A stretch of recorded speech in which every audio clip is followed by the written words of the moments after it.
Look, the Israelis right now are scared to death. Scared to death. They mobilized 360,000 reservists. Let's just put this in perspective. The vast majority of these people did their 2.5 years military service. The Israeli army is not very good. They have some units that are very capable, some of their special forces units, some of their specialized units.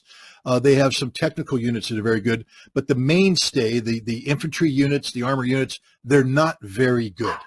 And they have become even less good by being pulled back from conventional combat duties to policing duties in the West Bank. So most of these reservists spent their time walking the streets in the West Bank, learning how to break the arms of 10-year-old children, how to rough up 15-year-old girls, and how to belly shoot 60-year-old men. That's what they did. Brutal occupation. It was horribly demoralizing for many of these people. They didn't like doing this. And when they left the military, they didn't have a high regard for the military. So now they're back. But this time they're being called upon to do something that nobody in Israel wants to do. Go into Gaza. Why? Because in 2014, they went into Gaza and Hamas handed it to them. In 2006, they went up against Hezbollah and Hezbollah handed it to them. The Israeli army just isn't that good, and they're scared to death because Hamas is waiting for them. This is one giant ambush, and the Israeli intelligence is blind. They don't know where they are. They're going to have to go in there and probe, and as they probe, they're going to be blown up, ambushed, slaughtered, and they know this. The other thing that scares them is once they go into Gaza, they're going to be committed to that battle with the bulk of their reserves. And if at that time Hezbollah decides to open up a northern front, Israel's got nothing left. And even if they had something left, they can't beat Hezbollah.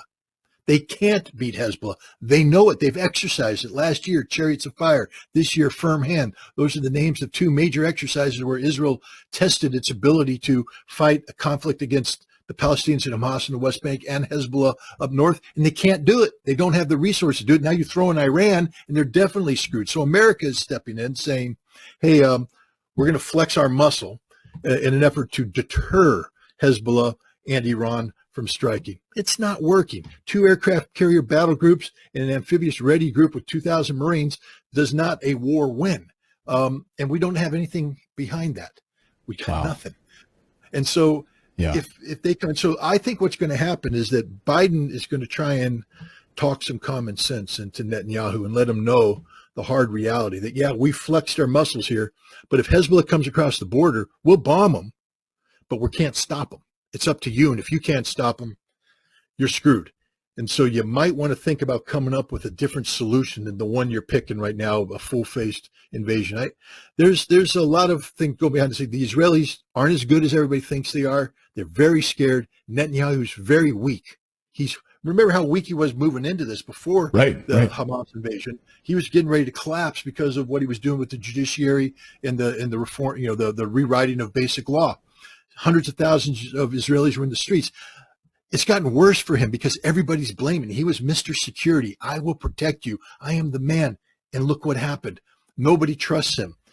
There's a lot of Israeli talk going on, a lot of hot air coming out of the mouthpieces of Netanyahu's minions. None of it's backed up by reality.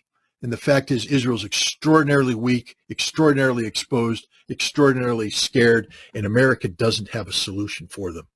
And I guess is the template to look at what would happen to Israel, just look at Ukraine? It would be worse than that because Ukrainians right now don't have a place to run to. Millions of Israelis have dual citizenship, and they'll just leave Israel. I mean, that's the death of Israel. Every Israeli I've talked to said, we can't, this happened in 1991 when the Iraqi Scuds came in. One of the big things they were saying is it's not so much the damage, physical damage that the Iraqi Scuds are doing, it's the emotional and psychological damage it's doing to Israelis. If we can't get the European Jews and the American Jews to want to come here and stay here, it's over for the Israeli experiment. And if Hezbollah can come in and threaten northern Israel, if Hamas can continue to threaten, it's over. People will flee. Millions of people will leave and they will never come back. And that's it for Israel. So I think right now Israel's in a very difficult situation where the Israeli experiment has been shown to be a failure. And now the question is, how do you get out of this? They're going to have to come up with a solution for Palestine, one that's acceptable to the Palestinians. And Israel no longer has the superior position where they get to dictate outcomes. They're actually going to have to negotiate. And this is where the United States could be of great benefit. But we can't, because we continually shoot ourselves in the foot by opening our mouths and threatening war with people when we can't beat them.